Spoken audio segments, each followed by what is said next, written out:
Hello and welcome to Niger Delta Television News. I am Joyce Batowe. Here are the highlights. A Keremo lawmaker flag off medical outreach for constituents. Susan Agbai Foundation marks her annual Thanksgiving service. Plus, CBN to sanction deposit banks engaged in the marketing of mint naira notes.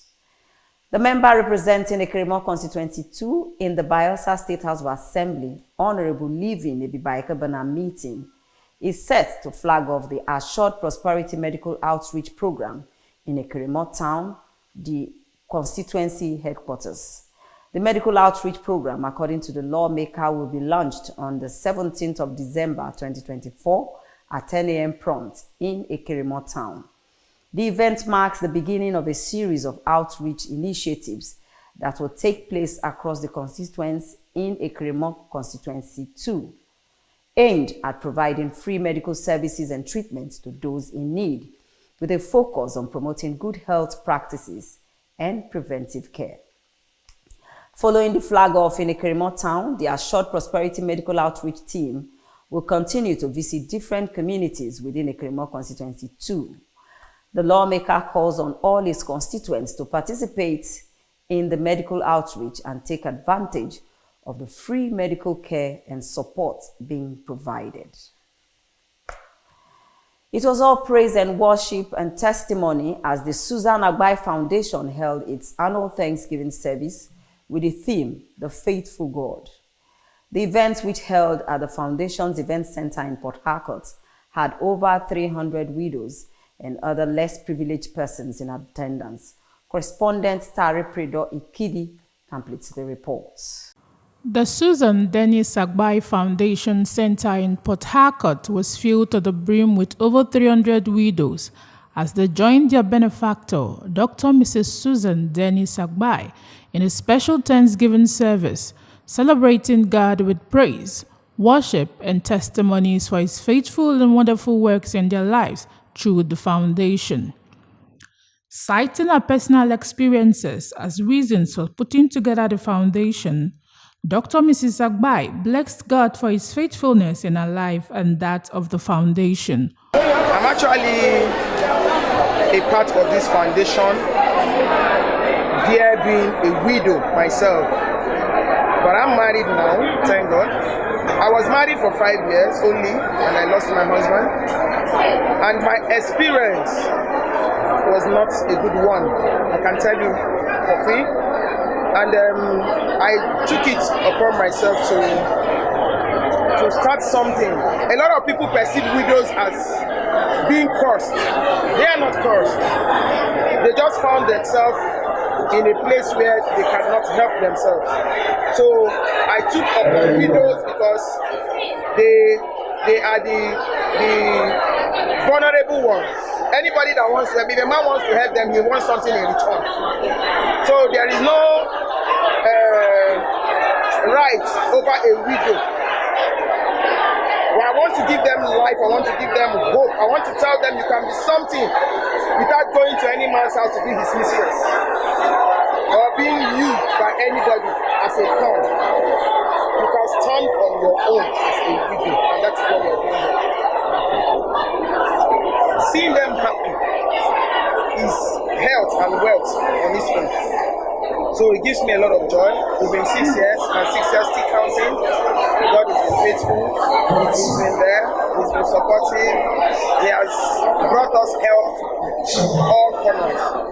And we thank Him. Supporters of the foundation also applauded its founder for positively impacting the lives of widows in the society. Susan Dennis Agbai Foundation. It's a foundation that thinks about the widows, the orphans, try to give them succor, right? Because everybody just goes about their different activities without thinking about those women. So Susan Dennis Agbai Foundation is thinking about the widows, the orphans, right? To try and give them hope that they have not been forgotten. We are part of Genesis Group, and our CEO has been a very nice and philanthropist. And apart from that, she has touched so many lives. This is not just only Port Harcourt alone. Bayelsa is here. A Enugu is here. Some other states are here. She's been doing a lot of work in the person of Susan Abai. She's been doing a lot of work. 6 years is not easy, and she's been consistent. From my heart, I would just say God should continue to guide her, provide for her. Beneficiaries of the foundation were all smiles as they appreciated God for using Mrs. Agbai to train, empower, sustain, and upgrade their standard of living. It feels so good to be in this Thanksgiving blessing, and I'm a beneficiary of this foundation. I thank God for making this Thanksgiving a success. This foundation sponsored me to university. I'm a graduate of University of Port Harcourt. Training our children, even helping us for business, life, everything. God has been Susanna Foundation to appreciate. Okay, so let's go to the next thing, which we all. High point of the occasion was the Thanksgiving session, which saw the widows presenting items in appreciation to God, after which they were also presented with Christmas packages by the foundation.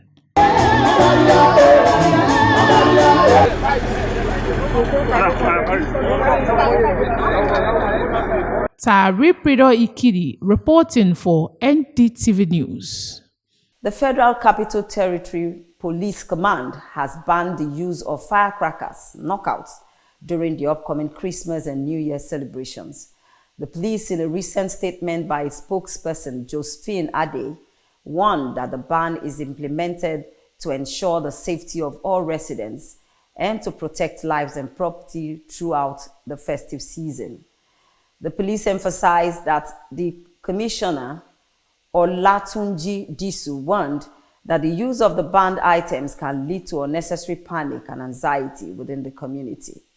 Additionally, they present significant risk, including fire hazards and other preventable incidents. The police added that violators, including sellers and users of firecrackers and fireworks, will be subject to arrest and prosecution under the law. The law enforcement outfit urged community leaders and residents to raise awareness about the potential dangers associated with these items.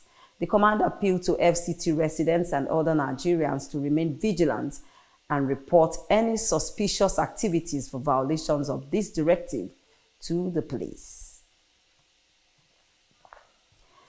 The Nigerian Guild of Editors has commissioned a 5-man committee to start the process of amending or repealing anti-media laws in Nigeria's legal book.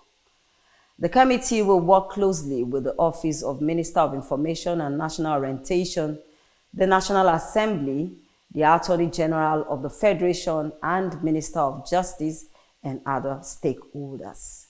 The committee members include a pro-media rights activist and member of NG, Richard Akinola, a lawyer, former editor of Punch newspaper, Gbemiga Ogunleye, former editor-in-chief, managing director of The Guardian, Martins Olaja, deputy director-in-chief, chairman, editorial board of Daily Trust, Idris Hamza, and the general secretary of the NG, Dr. Iyobosa Ugiare. In a statement jointly signed by the NG president, Eze Anaba, and the general secretary, Dr. Iyobosa Ugiare, the professional body of editors, media executives, said that its decision was informed by the chilling effects of the legislation of the nation's democracy and press freedom. The Guild added that despite the existence of the Freedom of Information Act in the country's statutory book, anti-media laws have hugely limited access to information, thereby making it challenging for Nigerians to make informed decisions and participate in the democratic process.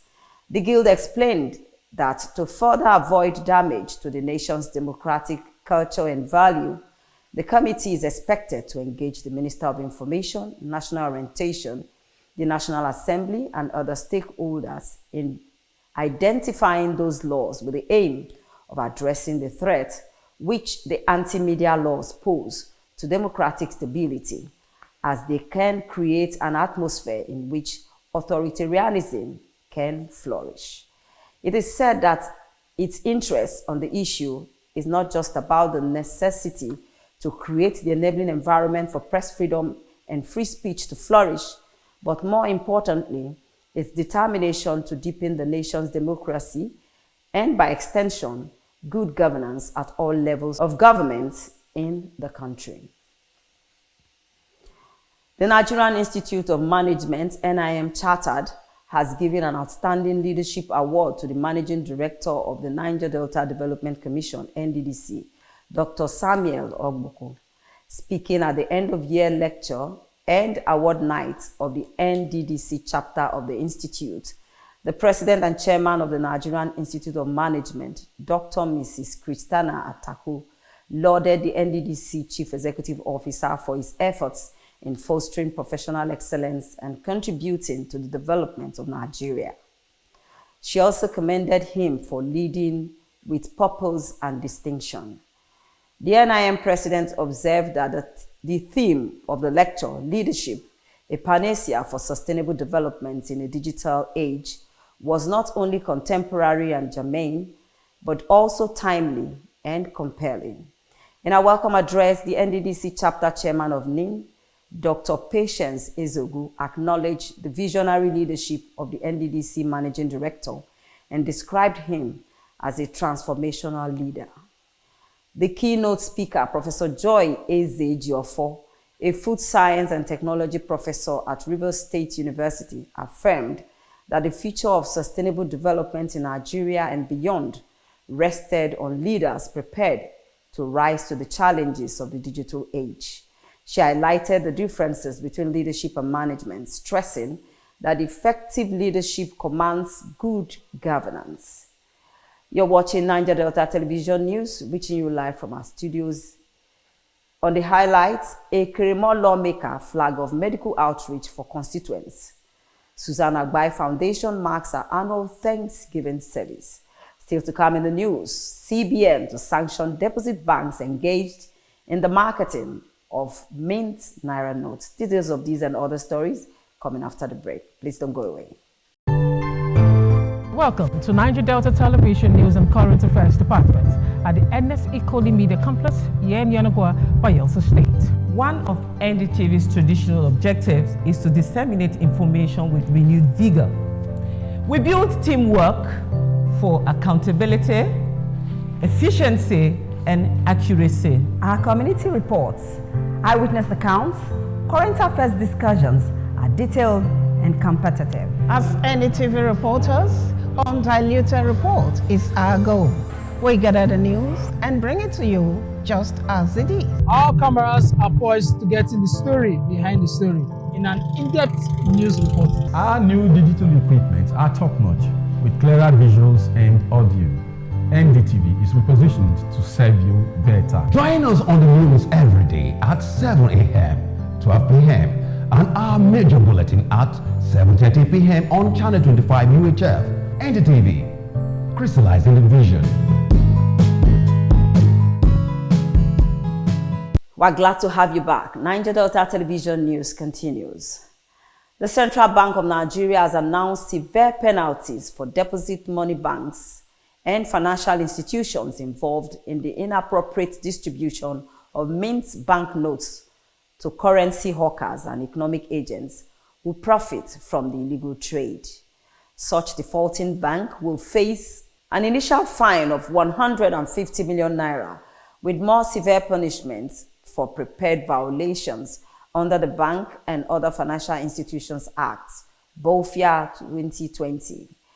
The Acting Director of Currency Operations Department, CBN, Solaja Olayemi, expressed disappointment at the increasing prevalence of Naira marketing, which undermines efficient cash distribution and poses risk to public confidence and trust in the financial system.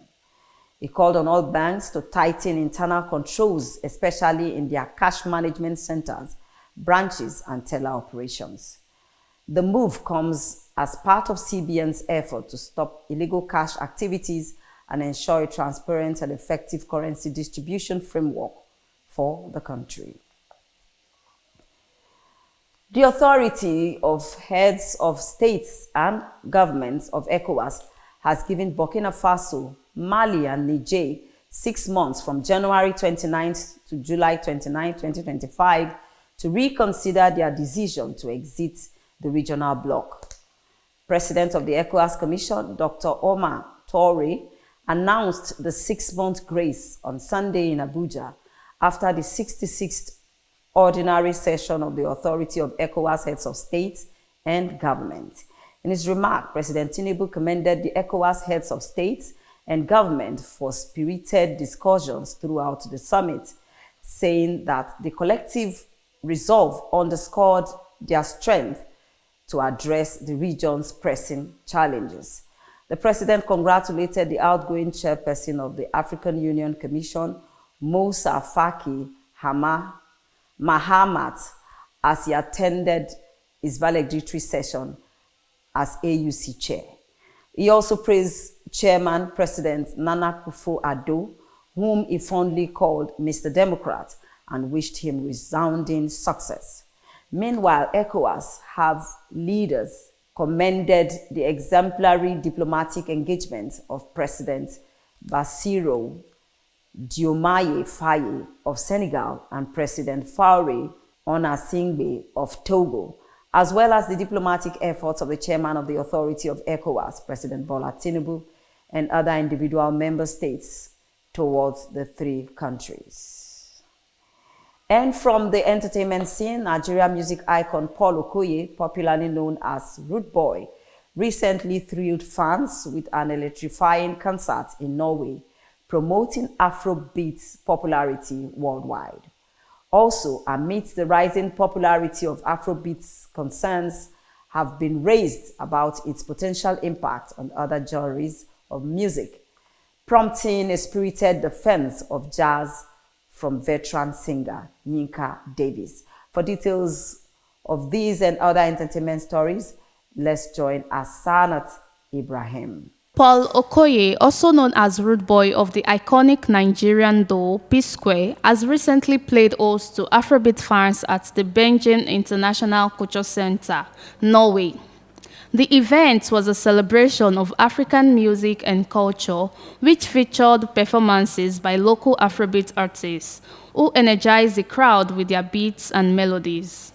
The concert was a testament to the growing popularity of Afrobeats globally and the power of Afrobeat to unite people from different backgrounds, with fans in Norway enthusiastically embracing the brand of music. Also, Nigerian model Samuel Wanjagu has made history by becoming the first African to win the prestigious Mr. International title. The pageant, which is its 16th edition this year, was held in Bangkok, Thailand, and featured contestants from 47 countries across the world. The competition is one of the world's largest male beauty pageants, with Wanjagu emerging the overall winner among others. This historic win is a significant milestone for Nigerian and African, marking a new era of representation and recognition of African on global stages.